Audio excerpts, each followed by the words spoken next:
ang gibuhat ni Hesus dinhi sa kalibutan giubanan kanunay sa gahom nga dili matugkad og tao, apan kanunay siyang naghimo sumala gyud sa kabubuton sa Amahan.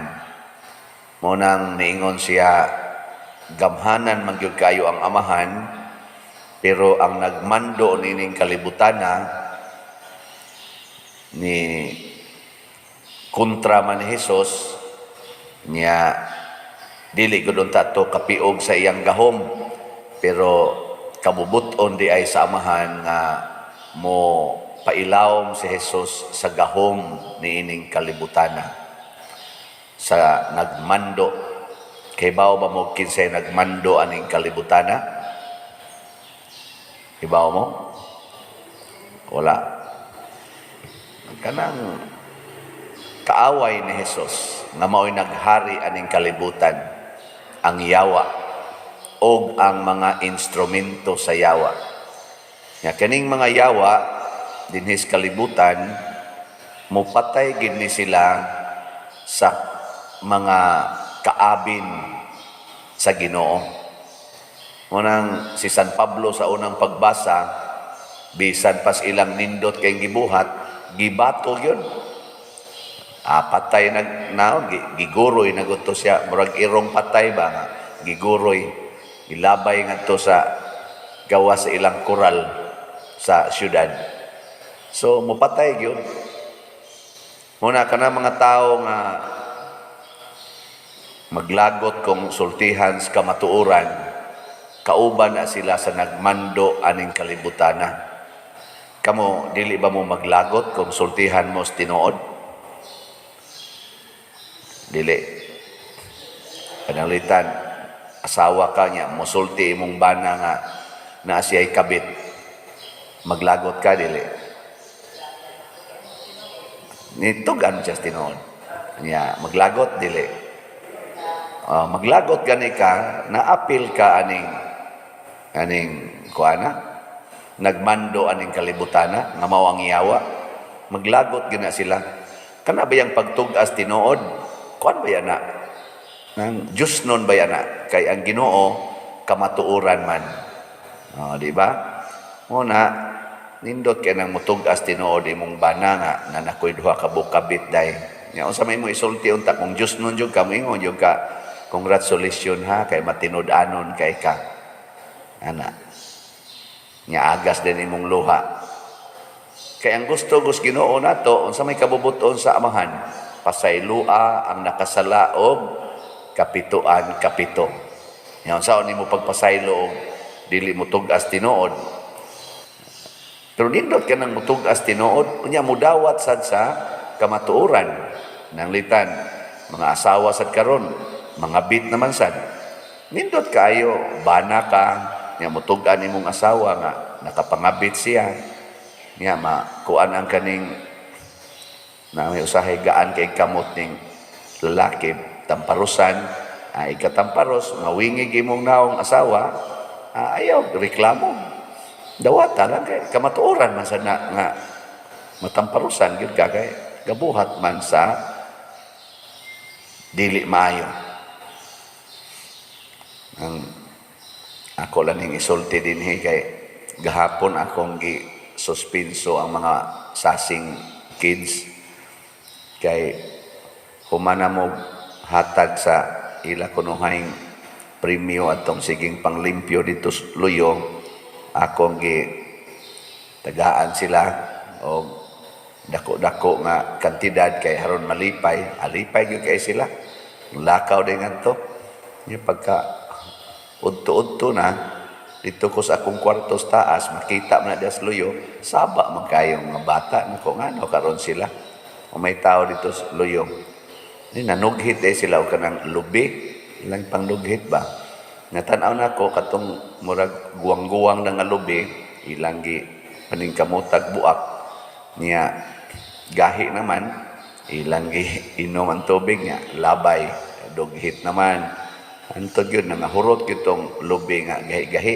Kadto na sang putot mo ilang akan gagmay pa ba ilang gidoghit nyawa nila imna gadua sila ilang ihapak sa bato niya mupiswak mang tubig kay mabuak man inig hapak nga sige sila pangatawa kuha na sa tong usab lapdos na sad ngadto sa bato ito akong ginaog dito aksyon na ba untag dagan ngayon ko nga tayo sa mga istorya sa tadiri nakitaan man tamo dito sa babaw dugay man kong katanaw ninyo nganong ginana man ninyong lubi wa gitingog siging duko nako ma-explain lang mo nganong giana ninyong lubi inyo man ang giusik-usikan so human gitagaan mo sa tanan nga mga pabor dinhi pakanon pa mo dito sa sulod tipon mo na mo kaon tos among lamisa niya hinatagan pa mo kwarta para makaduwa mo sa computer trabaho lang mo gamay daghan na kayo tagihatag ninyo human anang tanan makaako pa mo dagmal aning atong mga tanom dinhi kanya di pa gyud mo mananghid sige lagi silang duko nako sige ha di sa ta magkita og mga usak semana suspenso sa mo ya amo tumutong ato diri yawan on basan to nako suspenso sa mo ha usak semana para makahibaw mo nga ang kamatuoran di ay sa atong mga buhat ug makit-an sa authority na agyoy silot murabag na imagine ako pag human akong storya ato nilakaw sila ngadto subo kay mga naon nga 5 tingto sila kabuk akong gisundan ngadto sige sila glingi nako nya gasunod ko nila ngadto na sila sluyo pag-abot dito abi na ko mo uli na ngadto sa ila meeting din silang 5 nya human balik ka rin nako asa man to ni balik man ni rin naawa na sa kukibaw ngarim sila padung lahos ngadto sa ila na imagine ako ba ang nahitabo nila dito sa luyo nga ang atong kinabuhi isip mga tao natay daghang gibuhat din sa kalibutan ang kalibutan iyan is Ginoo siya may gahimo gud ani nya kita gipapuyo ra man ta diri gitagaan tas tanan nya nagtan-aw ang Ginoo nato parang mo akong imagination sila wa bita diri pader love apa ko nila kibaw gatan-aw dito ko dito sa babaw nya kita kay nako ang ilang pagdagmal ang ilang paghimo nga gidua-duaan lang ba ang mga maayong butang nga gihatag ngadto nila gidagmalan kita ayon ana biyata no kusog kita mo dagmal sa hinatag sa Ginoo nato nang litan kanang imong anak hinatag ginas Ginoo sigihag kusi sigihag hapak ang mga anak sad gitagaan sa ginikanan nga mosuporta ilad-ilaron lang gamiton ang kwarta sige lang duwa di mo sud klase tagaan og maayong lawas tagaan og kanini ang nidot nga lawas mga babay hala ipakita sad aron magawas gyud kalaway sa kalibutan siging premarital sex siging enjoy anang mga laway nga buhat ingon ana ta usahay ang mga nindot nga ihatag sa Ginoo atong pahimuslan si Kristo ning hatag natong panigingnan ang iyang lawas gigamit niya sa pagluwas sa kalibutan iyang giagi sa pag-antos ingon siya tana manlakaw na ta ingon siya wa may gahom ning nagmando sa kalibutan nako pero ako ning ihatag ang akong lawas tungod kay kabubuton ni sa amahan nindot kayo no kabubuton sa amahan niya kun atong sundon ang kabubuton sa Ginoo pirmi gyung nindot ang mahitabo ni ana testingi tugan kas tinuod ini dawat nimo sa kamatuoran labi nagsilutan ka maingon ka ako mo saning tinuyuan relax pero mamakak niya magsigit tag himo-himog mga rason-rason awa na pero tinandaghanang sana troubles sa imong kwan kamo din hiron kusog mo musultis tinuod kusog dili mga naong ninyo na yung doko-doko father sa doy Tinuon makak man sad ka pa diyan. Mo lagi na depende na nato. Nya matud pa sa atong tubag sa Salmo, ang imong mga higala nagtug-an sa himaya sa imong gingharian o Ginoo.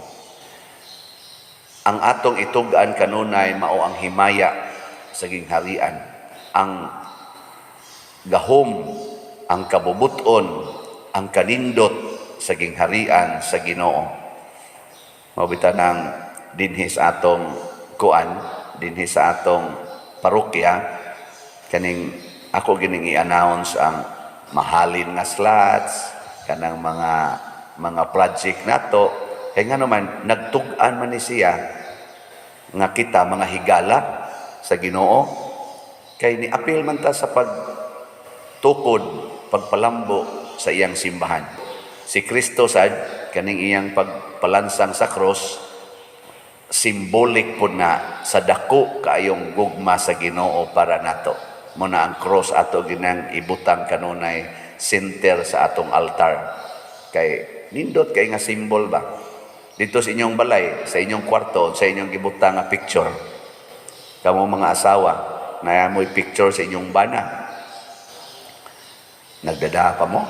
Wala no? Kay giluod na musnaw sa inyong bana. Di, symbolic na kanang pagdaog picture sa imong bana. Niya ang bana magdasag picture sa asawa. Niya punayan na nimog kiss-kiss. Ana, symbolic na sa inyong connection. Connection ba? Kaya og di na ka makakita og symbol sa inyong relasyon, basig adto na madali kag kadasa lain. Muna ana diha mo supply ang gitawag nato og pagpalambo sa relasyon. Kay na gadadam kag symbol. Manang nindot kaayo ang atong relasyon sa Ginoo, kay pirmi gitang ma-reminded nagpakamatay di siya para nato. Gihatag niya ang tanan para nato. Kita sad hatag sa tatanan. Ya, kung nun sa itong ihatag, pinaagis atong patron, ato sa himuag symbolic nga connection. Muna, so good tingali ugma ako ning pahimuan diri aring kilid. Nindot sa na kayong suggestion na da.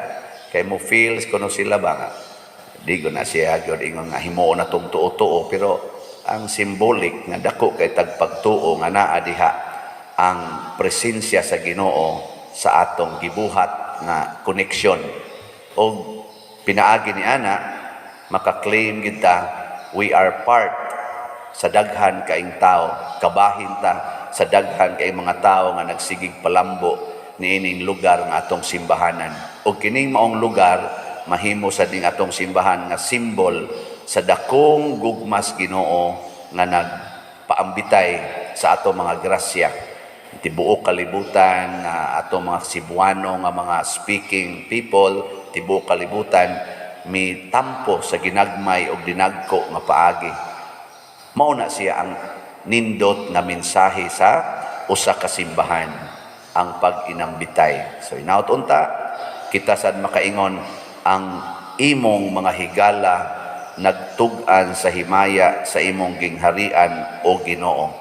Kada nato hatag og grasya og paambit sa atong isigkatawo, nagtug-an ta nga ang Ginoo present, ang Ginoo dalaygon, pinaagi natong nagsunod kaniya.